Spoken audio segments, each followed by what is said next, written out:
بسم اللہ الرحمن الرحیم۔ السلام علیکم دوستو۔ جنت کی 3 خواتین۔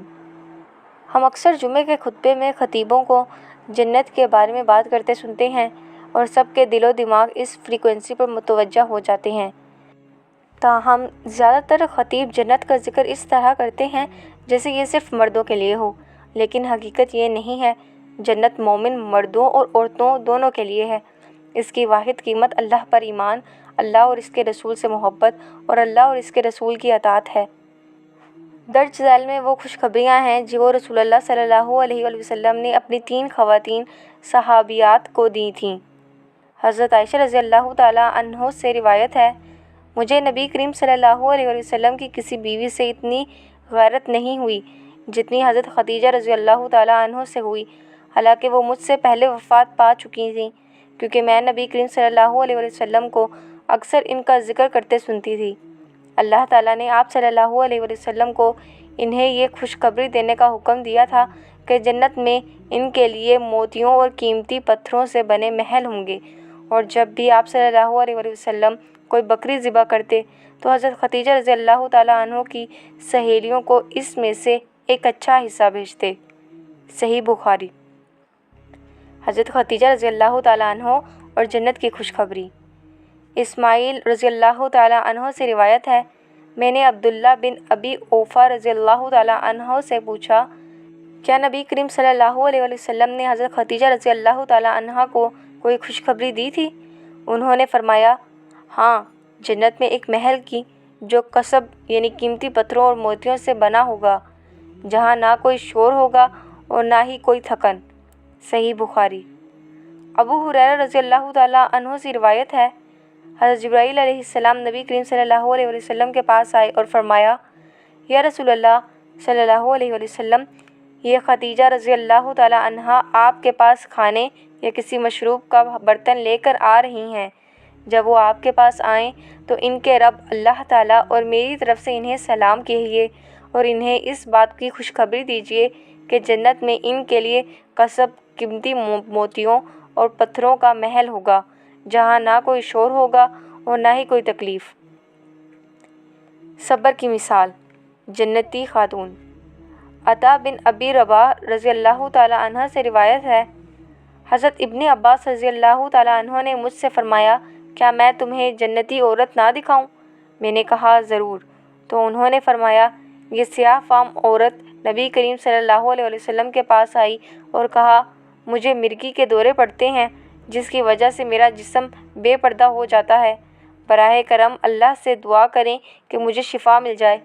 نبی کریم صلی اللہ علیہ وآلہ وسلم نے فرمایا، اگر تم صبر کرو تو تمہیں جنت ملے گی، اور اگر چاہو تو میں اللہ سے تمہاری شفا کے لیے دعا کر دوں۔ اس عورت نے کہا، میں صبر کروں گی، لیکن میرا جسم بے پردہ ہو جاتا ہے، براہ کرم دعا کریں کہ ایسا نہ ہو۔ تو نبی کریم صلی اللہ علیہ وسلم نے ان کے لیے دعا فرما دی۔ جابر بن عبداللہ رضی اللہ تعالیٰ عنہ سے روایت ہے، نبی کریم صلی اللہ علیہ وسلم نے فرمایا، میں نے خود کو خواب میں جنت میں داخل ہوتے دیکھا اور اچانک میں نے رمیسہ حضرت ابو طلحہ رضی اللہ تعالیٰ عنہ کی بیوی کو وہاں پایا۔ پھر میں نے کچھ قدموں کی آہٹ سنی تو میں نے پوچھا، یہ کون ہے؟ کسی نے جواب دیا، یہ بلال ہے۔ پھر میں نے ایک عظیم الشان محل دیکھا جس کے صحن میں ایک عورت بیٹھی ہوئی تھی۔ میں نے پوچھا، یہ محل کس کے لیے ہے؟ کسی نے کہا، یہ عمر رضی اللہ تعالیٰ عنہ کے لیے ہے۔ میں نے ارادہ کیا کہ میں اندر جا کر اسے دیکھوں، لیکن مجھے تمہاری عمر رضی اللہ تعالیٰ عنہ کی غیرت کا خیال آیا، اس لیے میں رک گیا۔ حضرت عمر رضی اللہ تعالیٰ عنہ نے فرمایا، یا رسول اللہ صلی اللہ علیہ وآلہ وسلم، میرے ماں باپ آپ پر قربان ہوں، کیا میں یہ سوچ بھی سکتا ہوں کہ میری غیرت آپ کے لیے رکاوٹ بنے؟ جنت کی خواتین، ہمارے لیے سبق۔ نبوت کے اس مبارک دور اور جنت کی اس مختصر سیر کے بعد آئیے اب ہم زمین پر اور اپنے زمانے میں واپس آتے ہیں۔ یہ وہ عورتیں تھیں اور انہوں نے جنت حاصل کی، لیکن کیوں، کیسے؟ دوستو، آپ کو یہ سیکھنا ہوگا کہ ان عورتوں نے اپنی زندگیاں کیسے گزاریں، وہ کیا کرتی تھیں، ان کا اخلاق کیسا تھا، وہ کیسے بولتی تھیں، کیسا لباس پہنتی تھیں، کیسے چلتی تھیں۔ اس حدیث میں جس سیاہ فام عورت کا ذکر کیا گیا، ہمیں اس کا نام تک معلوم نہیں، نہ یہ کہ وہ کس خاندان سے تھیں، بلکہ انہیں ان کے اعمال، ایمان، حیا، پاکیزگی اور پردے کی فکر کی وجہ سے یاد رکھا جاتا ہے اور وہ جنت کی باسی ہیں۔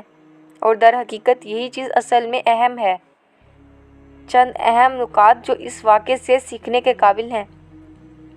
وہ جسمانی طور پر بیمار تھیں، پھر بھی انہوں نے رسول اللہ صلی اللہ علیہ وسلم کی دعا میں شفا تلاش کی۔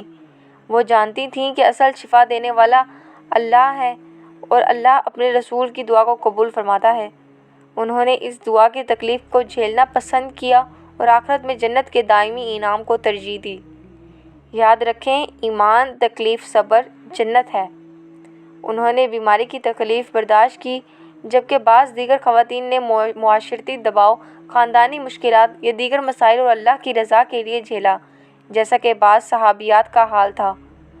حقیقت یہی ہے کہ اللہ کے راستے میں مشکلات آئیں گی، کیونکہ جنت تکلیفوں میں گھری ہوئی ہے، اور اگر کوئی راستہ بالکل آسان ہو، بغیر کسی آزمائش کے، تو انسان کو اپنا محاسبہ کرنا چاہیے کہ آیا وہ واقعی اللہ کے راستے پر ہے یا نہیں۔ موجودہ معاشرتی چیلنجز اور ان کا حل۔ خاص طور پر مغربی معاشرے میں ایک مسلمان مرد کے لیے داڑھی رکھنا مشکل محسوس ہو سکتا ہے، حالانکہ یہ واجب ہے۔ خواتین سے بلا ضرورت بات نہ کرنا اور ان سے دور رہنا مشکل لگ سکتا ہے، حالانکہ یہ بھی واجب ہے، اور اسی طرح دیگر دینی احکام پر عمل کرنا آسان نہیں ہوتا۔ اسی طرح ایک مسلمان عورت کے لیے حجاب پہننا، شرم و حیا کا لباس اختیار کرنا اور غیر مردوں سے بلا ضرورت دور رہنا شروع میں مشکل محسوس ہو سکتا ہے، مگر جب کوئی شخص اللہ کی رضا کے لیے اپنا نفس پر قابو پا لیتا ہے تو باقی تمام رکاوٹیں معمولی لگنے لگتی ہیں۔ اپنے نفس پر قابو کیسے پایا جائے؟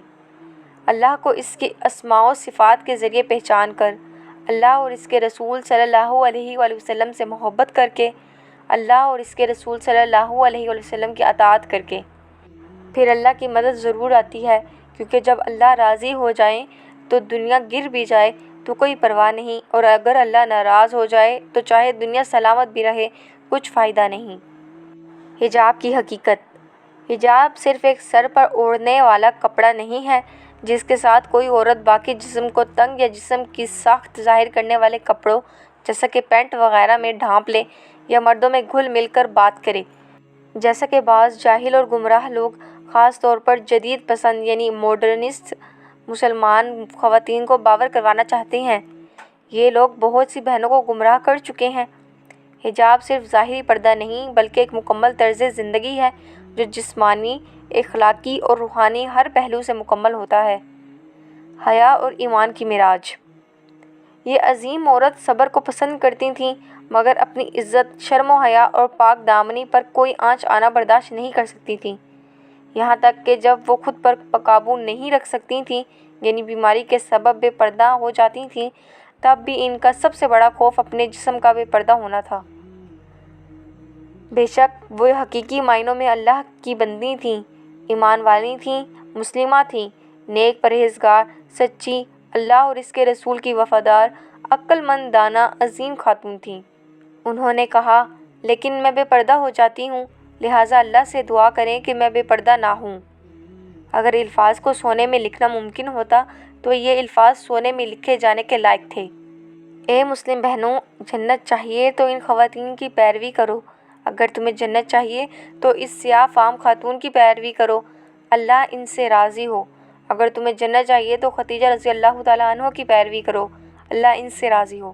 اگر تمہیں جنت چاہیے تو رمیسہ کی پیروی کرو، اللہ ان سے راضی ہو۔ سوچو، آخر خدیجہ رضی اللہ تعالیٰ عنہ کو اللہ تعالیٰ اور حضرت جبرائیل علیہ السلام کی طرف سے سلام کا مستحق کس چیز نے بنایا؟ سوچو، آخر خدیجہ رضی اللہ تعالیٰ عنہ کو وہ جنتی محل کس وجہ سے دیا گیا جس کا تصور بھی نہیں کیا جا سکتا؟ اگر کوئی خدیجہ رضی اللہ تعالیٰ عنہ اور امیسہ رضی اللہ تعالیٰ عنہ کی سیرت پڑھے تو دل چاہے گا کہ کاش ہم ان کے خادم ہوتے، کاش ہم ان کی جوتیاں اٹھاتے، کاش ہم ان کے کپڑے دھوتے، کاش ہم کسی بھی طرح ان کی خدمت کرتے تاکہ ان کی ایک دعا ہمیں بھی مل جاتی۔ ہم اپنی امت کے عظیم ترین لوگوں کو پہچانتے ہی نہیں۔ اگر ہم انہیں جان لیتے، ان کی پیروی کرتے تو آج ہم دنیا میں سب سے نمایاں امت ہوتے۔ جیسا کہ کہا جاتا ہے، ایمان محض امید کا نام نہیں بلکہ وہ ایمان ہے جو دل میں اتر جائے اور عمل اس کی تصدیق کرے۔ اللہ سے دعا ہے کہ وہ ہمیں بھی جنت کے باسیوں میں شامل فرمائے، ہمیں وہ ایمان اور صبر عطا کرے جو ہمیں جنت تک لے جائیں، اور ہماری موجودہ امت کو ایسی خواتین سے نوازے جیسے وہ سیاہ فام عورت تھی جن سے اللہ راضی ہو گیا۔